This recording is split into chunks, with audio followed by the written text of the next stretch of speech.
My dear brothers and sisters, take note of this. Everyone should be quick to listen, slow to speak, and slow to become angry, because human anger does not produce the righteousness that God desires.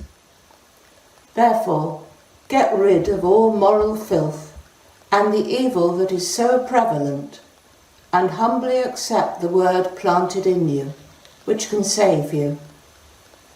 Do not merely listen to the word and so deceive yourselves. Do what it says. Anyone who listens to the word but does not do what it says is like someone who looks at his face in a mirror and after looking at himself goes away and immediately forgets what he looks like. But whoever looks intently into the perfect law that gives freedom and continues in it, not forgetting what they have heard, but doing it, they will be blessed in what they do. Those who consider themselves religious and yet do not keep a tight rein on their tongues deceive themselves, and their religion is worthless.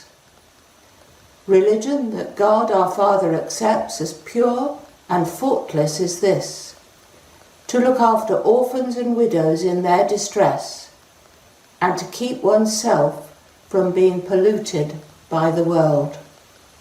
This is the word of the Lord. Welcome.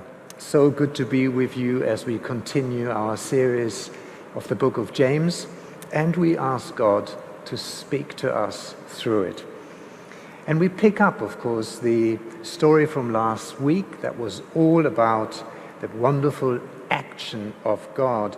And we heard Jit sharing how God provides for us with wonderful joy and wisdom, whatever our circumstances. Well, today our journey is taking a rather dramatic turn, and to approach this in a kind of roundabout way, I want to briefly visit a scene unfolding in the Serengeti, of all places, where a group of lions have just pounced on a wildebeest, forced it down, killed it, and start eating it. All other wildebeest has kind of rushed away, except one, watching everything and saying, "Well, look at them eating that thing." Meanwhile, another wildebeest shouts, "Run away, follow the other wildebeest." But this one wildebeest says, "I am not a wildebeest. If they attack me, I simply fly away." So the comedian who tells this story ends by saying, "I've now come to the conclusion that the wildebeest do not know that they are wildebeest because there are no mirrors in the Serengeti." Well, what a great and funny story. And yes, even with a mirror, this one wildebeest would not have recognized itself. But isn't it wonderful that we are able to recognize ourselves when looking in a mirror? I find mirrors fascinating. James uses them to make an analogy. But I wanted to ask you, how often do you look in a mirror? And if you do, what do you see? I have to say that I hardly really look at me in the mirror. I guess it makes me feel somewhat uncomfortable, and I wonder whether that is because it feels like a kind of self-appraisal, and maybe I also see my brokenness. But sometimes, and I'm somewhat embarrassed to share this, something strange really happens, and I'm drawn to look at myself very intently, because rather mysteriously, I'm glimpsing at what seems to be my true self. And I experience some kind of a sense of a union with God and being in harmony with Him. And that feels incredibly life-giving. And when I ponder how I could experience this kind of close union with God more often, I'm drawn to the heroes of mine, the likes of Dietrich Bonhoeffer, Martin Luther King, and Jackie Pollinger. They seem to really embody a beautiful all-round harmony with God in the way they live out their relationships and in what they do in practice. They radiate in many respects this kind of enormous love, the compassion, and the life-giving powers of Jesus Christ in the midst of extreme brokenness. Their hatred of genocidal racism in Nazi Germany, the abhorrent racism against black people in the United States, and the shocking poverty, addiction, and exploitation in the slums of Hong Kong. But here's the thing, they faced huge challenges because their compass seemed to follow Jesus Christ 24 hours a day, every week, and all the way. And that was not easy, because this led to imprisonment, murder, or at least serious danger for them.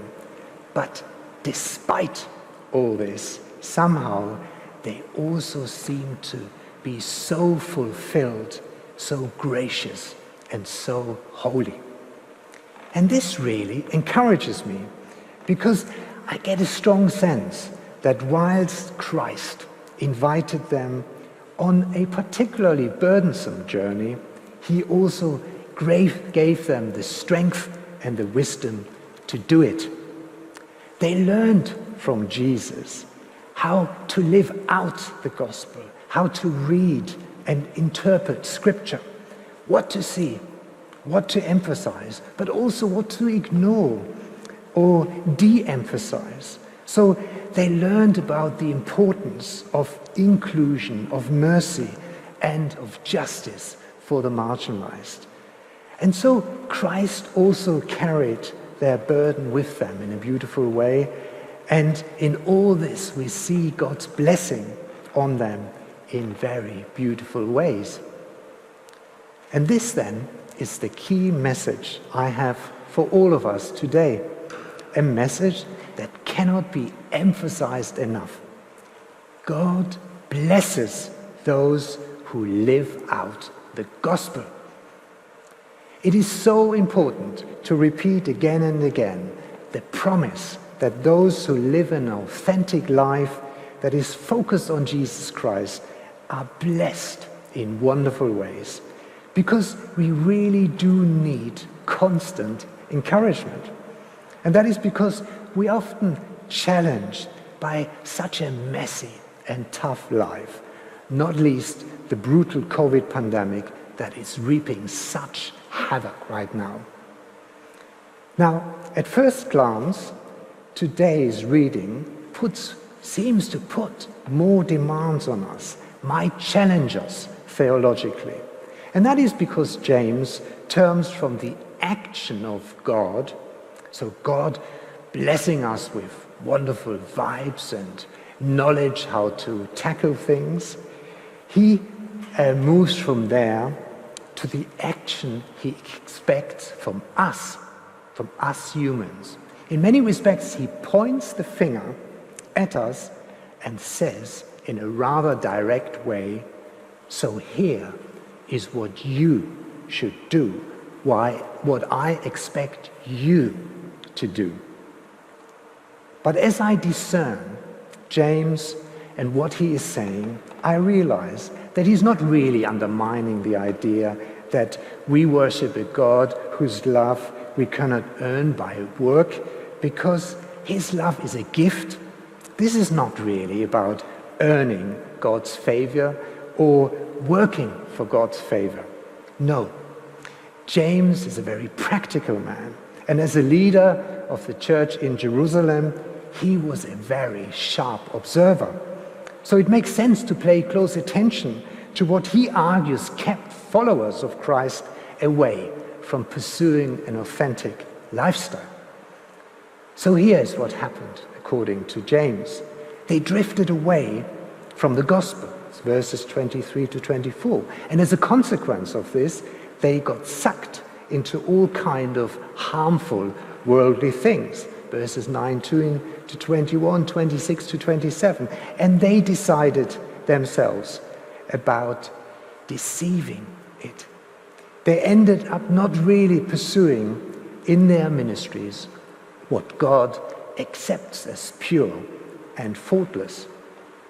So, faced with these habits, led to a distancing from God. And James, at the same time, makes clear that there is an alternative to really hear and act upon the gospel. In other words, to really think about it and link up faith and practice. This will lead to closeness with God. And no doubt, James would have embraced Dietrich Bonhoeffer, would have embraced Martin Luther King, would have embraced Jackie Pollinger as his own role models, the way they integrated hearing and doing with their compass really solely on Jesus Christ and delighting God by focusing their ministries on the marginalized. In fact, all three of them are really incredibly powerful examples how the holiness of God, a holiness his followers carry inside them, is strong enough to become a purifying force even in the midst of the most hideous human situations. And that is what James really asked everyone to do, to live with integrity in their particular context and become purifying agents. But James was also aware of the costs living out one's faith authentically. He was aware that human beings really want to know what's something worth it, whether it's worth it or not really. And that even Christians often calculate what kind of rewards may they receive for their particular actions or beliefs. And this is why in the midst of voicing demands on fellow believers and kind of exposing their shortcomings and self-deception, James adds an incredible sweetener into the mix. So he says in verse 25 that those who hear and act on the gospel will be blessed in what they do. That is an amazing promise. But let's pay close attention to the kind of blessings he is referring to. And we see that the blessing is really closely connected to what in the eyes of God is pure and faultless. The reward does not bring materialistic riches or privileges or any other things that are so central in a world fixed on commodities and acquisitions. But the reward, the blessing, comes in the action itself. Now, as rational beings, it seems really odd that we would ever want to give more than we expect to receive back. Take somebody like Mother Teresa, with a whole lifetime's worth of unheroic giving, helping the sick and the poor. One can only explain such streams of generosity if giving is not a loss, but a gain. And that's precisely what selfless love of God is all about. A God who turns our gifts into deeds out of which bountiful harvests will grow. 2 Corinthians 9:10. What that means is that we are being transformed in beautiful ways. Our compassion and our love grows and spills into those around us, transforming them and spilling from there out further. Martin Luther, when describing the nature of God's love, used the metaphor of flowing It's an outbound movement that continues to flow and flow. It flows from God to bestow good. And as we were created to be and act like God, so the flow of God's gift shouldn't stop as soon as it reaches us, so to speak. The outbound movement must continue. Luther describes something very beautiful, and that is our participation in God's action. And I quote what he writes: "Good things flow from Christ and are flowing into us. He has assumed us and acted for us as if he had been what we are.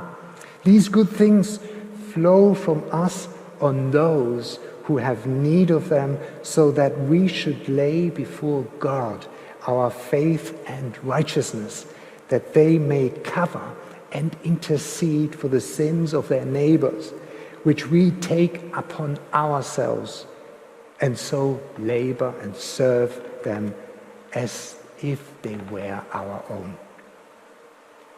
So we participate in God's outbound flow of love in a very profound way, and we become part of a healing act. But the amazing thing really is that the more love we give, the more we are also given in return. The philosopher and theologian Kierkegaard described the way God returns the love we give to others as the flow, as the law of the flow. Those who pass gifts on receive themselves more abundantly from the source of all gifts. And this is why the journey with Christ softens our heart, the love for those around us and ourselves, but makes us also more determined to stay on course. Jackie Pullinger, who worked in one of the most dangerous places on earth with prostitutes and criminals, many of them drug addicts, talks about her journey with Christ as needing soft hands and hard feet. She says that her own heart needed to break in order to become soft. And that happens when you realize that the Son of God would have died for you if you were the only person. At the same time, one needs hard feet to go on loving them and to persevere. So, there are such wonderful reasons to feel encouraged. God blesses those in amazing ways who are journeying with him. But I want to finish with even more good news, and that is this. The invitation to go on a journey partnering from God comes from him who is more gentle, who is more compassionate, who is more loving than any one of us can imagine. God does not pressure us. He does not make us feel guilty. And he understands that sometimes we know not what to do and find many things challenging. God is much bigger than we often think. In fact, those of us journeying together on the difference course learn that God does not expect us to be superhumans or does not come to us with a to-do list. No, he wants to partner up with us exactly in the way we are, fragile and broken. The broken me I see when I look into the mirror. God delights in us as we are. And it is precisely in our brokenness that he wants to become part of us, as a flow of love that transforms everything. And then we are able to see more and more glimpses of our true self in the mirror. We are invited then on a journey of ongoing transformation. The best metaphor for this used by the Apostle Paul is when in Ephesians 4 he speaks of clothing and unclothing. So taking hold of the old and putting on a new is an ongoing process. It's not something that happens quickly, but it's a lifelong journey with our friends, with our neighbors, in our neighborhood, at church and at work. So I pray that all this encourages us to commit more of ourselves to living out the gospel as fully as we can, so that our participation in the flow of God's love increases, and that we experience more and more the beautiful union with God. And in all this, we are discovering in a powerful way God's purpose for us.